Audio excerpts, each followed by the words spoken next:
नमस्कार। सुनीता विलियम्स अगर भारत में होती तो अंतरिक्ष के बारे में नहीं, पाताल के बारे में सोच रही होती। वो खोजने के बारे में नहीं, खोदने के बारे में सोच रही होती।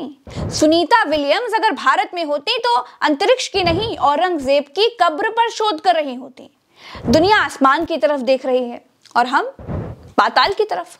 दुनिया खोज कर रही है और हम खोद कर रहे हैं।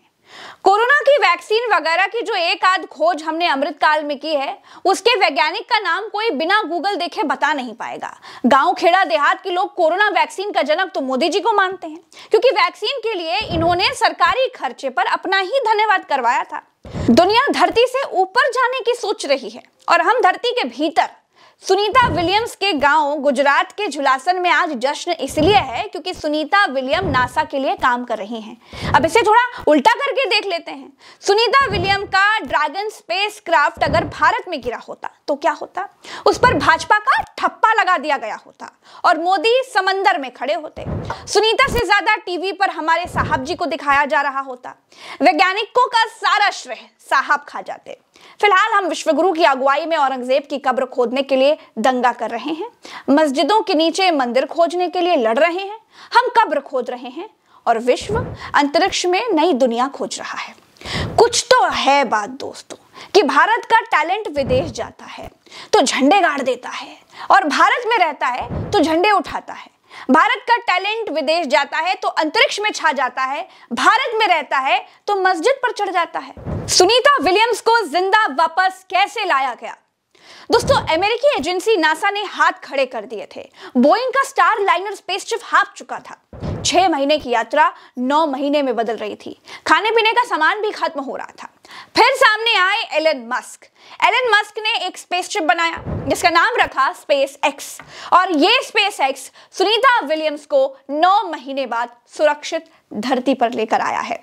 जैसे ही 4 पैराशूट खुले, स्पेस एक्स का ड्रैगन कैप्सूल फ्लोरिडा के समंदर में गिरा, वैसे ही सबके चेहरों पर मुस्कान तैर गई।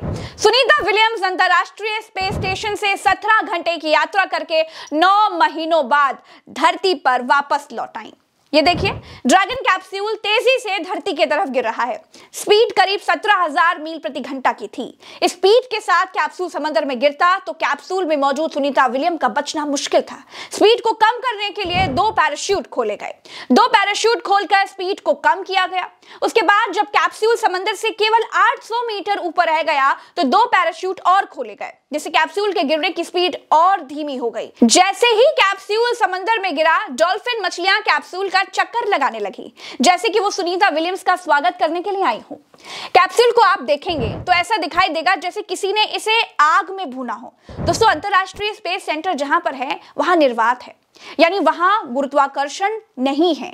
जब कोई भी चीज धरती के वायुमंडल में आती है तो गुरुत्वाकर्षण के कारण घर्षण बढ़ जाता है, इसके कारण आग लग जाती है। इसीलिए आपने देखा होगा कि तारे टूटते हुए दिखाई देते हैं। दरअसल वो उल्कापिंड के टुकड़े जब वायुमंडल में आते हैं तो जलकर खाक हो जाते हैं, जिनको हम टूटता हुआ तारा समझते हैं। अंतरिक्ष से आई हुई बड़ी से बड़ी चीज वायुमंडल में आते ही भुनकर भुट्टा हो जाती है। कैप्सूल जब वायुमंडल से गुजर रहा था, उसका तापमान 2000 डिग्री सेंटीग्रेड था। इतने तापमान पर लोहा पिघलकर बह जाता है, लेकिन कैप्सूल में लगी हीट शील्ड कैप्सूल और यात्रियों दोनों को बचा रही थी। एलन मस्क की कंपनी स्पेस एक्स ने कैप्सूल बनाया है। उसमें 4 लोगों के बैठने की जगह है। सिर के ऊपर कैप्सूल को कंट्रोल करने वाला टच पैनल लगा हुआ है और इसी पैनल से इसे कंट्रोल किया जा सकता है। स्पेस एक्स कैप्सूल में बाहर की तरफ जो बड़ा होल दिखाई दे रहा है, इसमें इंजन लगा होता है जो इसे इधर उधर लेकर के जाता है। बाहर की तरफ खिड़की भी लगी है जिससे भीतर बैठे लोग बाहर देख सकते हैं। ऊपर की तरफ का जो हिस्सा देख रहे हैं आप, ये हिस्सा स्पेस स्टेशन से जाकर जुड़ जाता है। उसी हिस्से से कैप्सूल में बैठे लोग स्पेस स्टेशन में चले जाते हैं। ये ठीक वैसे ही है जैसे हवाई प्लेन में हवाई अड्डे पर यात्रियों को सीधे हवाई अड्डे के भीतर ले जाने के लिए एक लिफ्ट लाकर जोड़ दी जाती है, जिससे यात्री सीधे प्लेन से निकलकर हवाई अड्डे के भीतर पहुंच जाते हैं। कैप्सूल से निकलने से ठीक पहले सुनीता विलियम्स और विलमोर ने कैमरे की ओर हवा में हाथ हिलाकर खुशी जाहिर की। अंतरिक्ष में करीब 286 दिन बिताने के बाद सुनीता विलियम्स और बुच विलमोर ने धरती पर ताजा हवा में सांस ली। जिस समय वे कैप्सूल से बाहर आ रहे थे, उनके चेहरे पर मुस्कान तैर रही थी और कैमरे की ओर देखकर वे लगातार हाथ हिला रहे थे। करीब 9 महीनों तक इंटरनेशनल स्पेस स्टेशन पर रहते हुए इन दोनों यात्रियों ने हर दिन 16 बार सूर्योदय और सूर्यास्त देखा है और अंदाजा लगाया जा सकता है कि इससे तालमेल बिठाना उनके लिए कितना चुनौतीपूर्ण रहा होगा।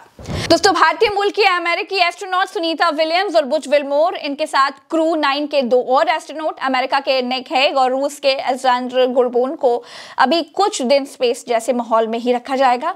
उनके स्वास्थ्य को मॉनिटर किया जाएगा और कुछ दिन के बाद ही उनको सामान्य जीवन जीने के लिए दिया जाएगा। इस वीडियो में फिलहाल के लिए इतना ही। चलते हैं। राम राम, दो सलाम, जय हिंद। चैनल को सब्सक्राइब जरूर कीजिएगा। नमस्कार।